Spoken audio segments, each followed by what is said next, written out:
Karaeng Galesong memburu VOC hingga ke Jawa. Kesultanan Gorontalo tunduk kepada VOC setelah Sultan Hasanuddin menandatangani Perjanjian Bongaya. Namun, perjanjian yang dibuat tahun 1667 itu tidaklah mengakhiri perlawanan terhadap VOC. Di perairan Sulawesi masih terdapat armada laut Gorontalo yang terus meneror kapal-kapal VOC. Pasukan yang menolak tunduk pada Perjanjian Bongaya dan terus melancarkan pertempurannya.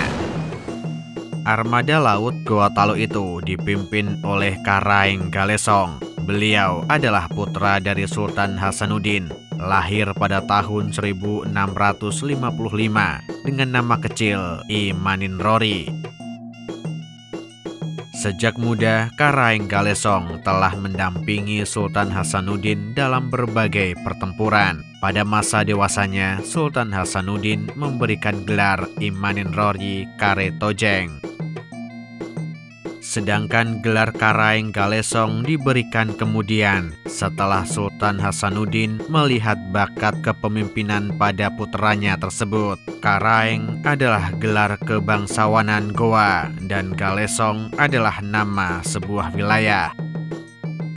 Jiwa kepemimpinan membuat Sultan Hasanuddin memberikan kepercayaan kepada putranya untuk mengelola kawasan Galesong, dan di kemudian hari sang putra Sultan akan terus melawan VOC hingga jauh di sebelah barat perairan Sulawesi.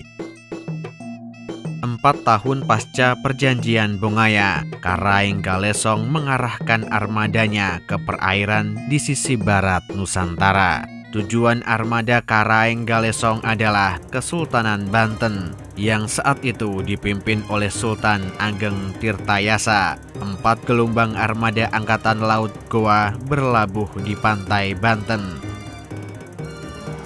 Armada Karaeng Galesong terdiri dari 70 kapal perang dengan 20.000 personil bersenjata lengkap. Pasukan tersebut membantu Kesultanan Banten yang sedang berperang melawan VOC.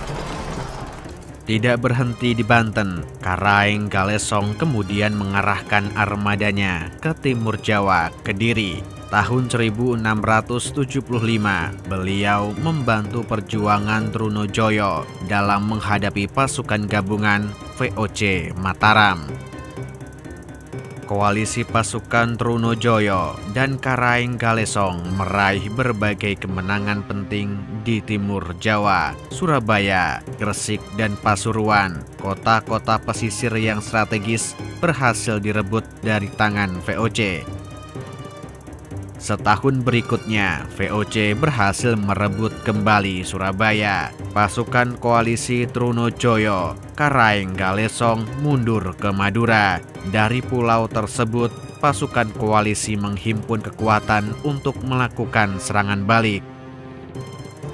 Masih di tahun yang sama, pasukan koalisi melancarkan serangan dari Madura, Surabaya, Pasuruan, Gresik, serta beberapa tempat lainnya berhasil direbut.